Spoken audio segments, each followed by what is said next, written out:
sallallahu alayhi wa sallam, il dit, celui qui croit en Allah et au jour dernier, qu'il dise du bien ou qu'il se taise.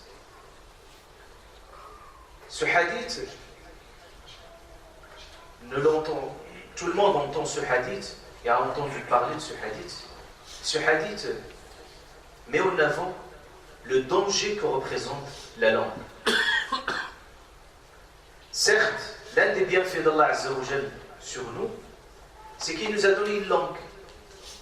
Cette langue nous permet de nous exprimer, de nous communiquer, permet d'exprimer nos sentiments les plus profonds. Allah Ta'ala nous a donné le langage qui nous permet, bien entendu, de se comprendre. Mais ce côté beau de la langue et du langage, il y a un côté aussi pervers. Quand la langue n'est pas maîtrisée, quand nos mots ne sont pas pesés, et quand ne donnons pas assez d'importance à tout ce que nous proférons et tout ce que nous proclamons, tout ce que nous disons. La langue devient aussi un danger. C'est pour ça que le prophète ﷺ, ici, il nous dit qu'ils disent du bien.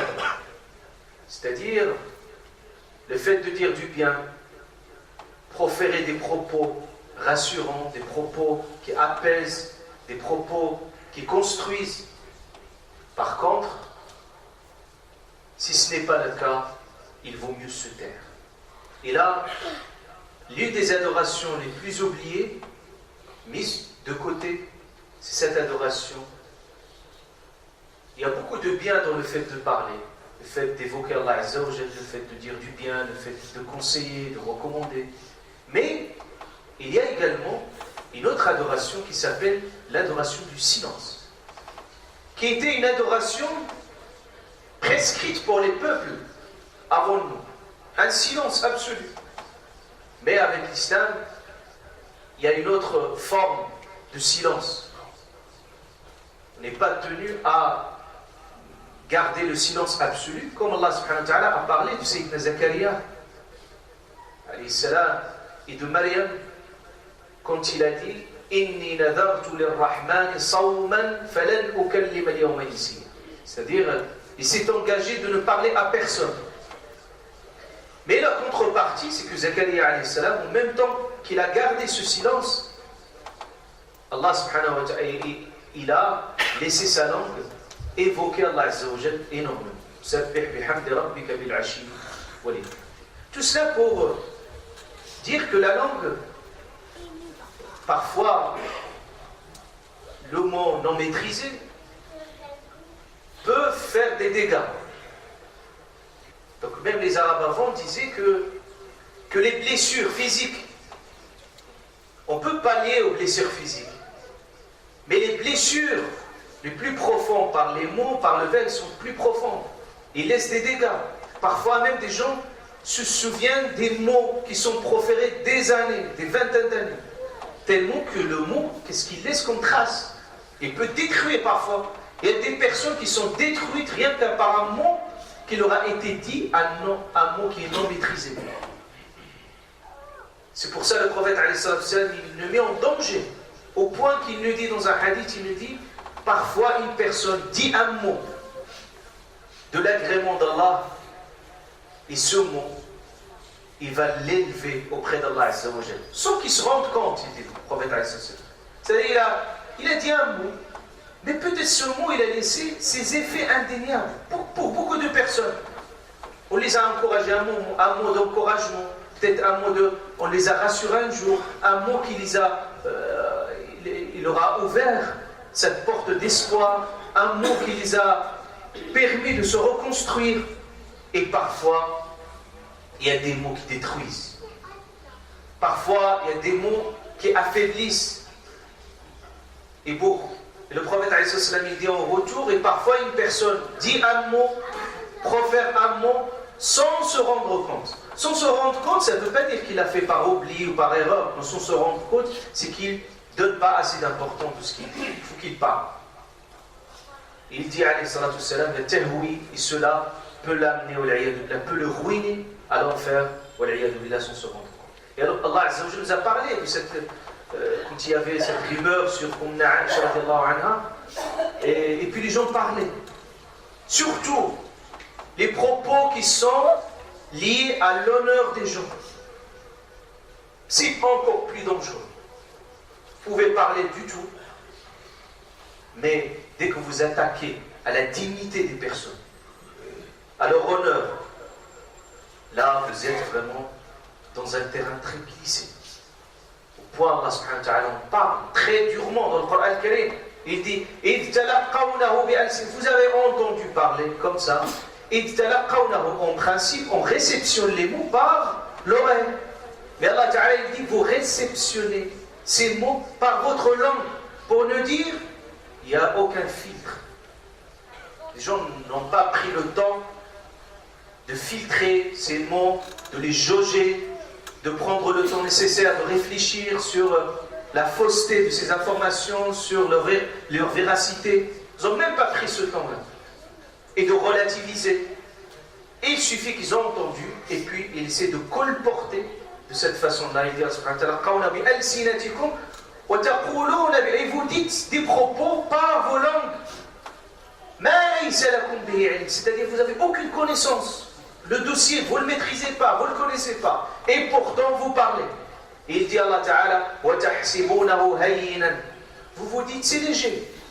Pour vous, c'est pas si grave que ça. Et auprès d'Allah Azza wa Jal, c'est énorme. Et quand on regarde l'attitude du prophète alayhi salatu wassalam, il était toujours dans un silence. Et un beau silence. Ça veut dire il est là. Il était plus dans l'écoute. Alayhi salatu wassalam. Et quand il parlait avec justesse et avec sagesse.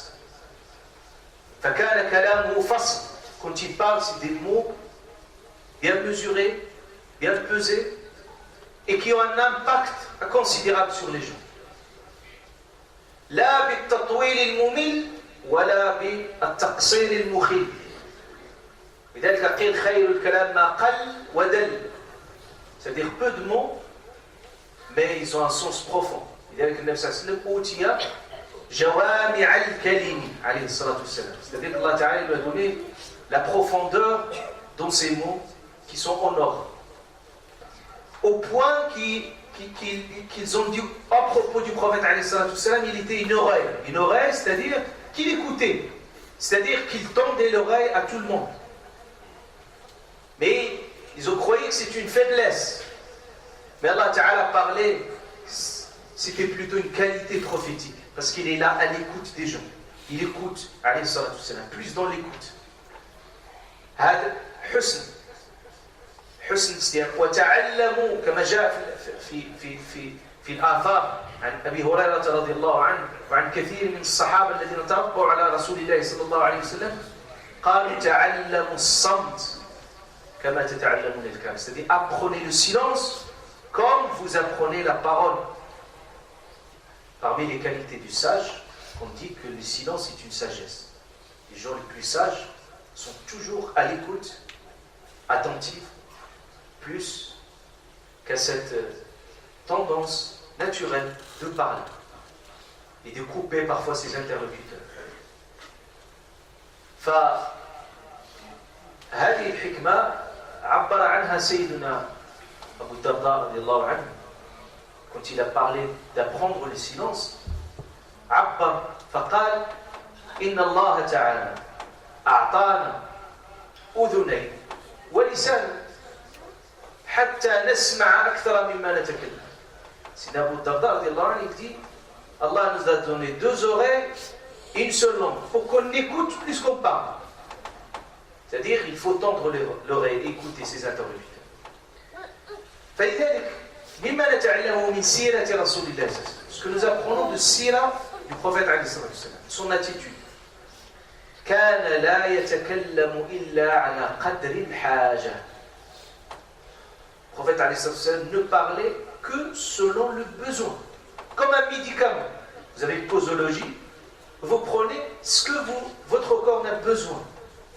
Forcément, quand on parle trop, on fait plein d'erreurs. Et parfois, on fait plein de dégâts. Toujours Le mot, vous le maîtrisez avant de le faire sortir. Il est à vous. Il appartient à vous. Dès que vous le sortez, il n'est plus à vous. Il est devenu propriété pour tout le monde. Et là, ça c'est important de le faire dans ce cas-là. وخصوصا نختم بهذا الأمر. خصوصا أن الإنسان أولا يتعلم حسن الاستماع.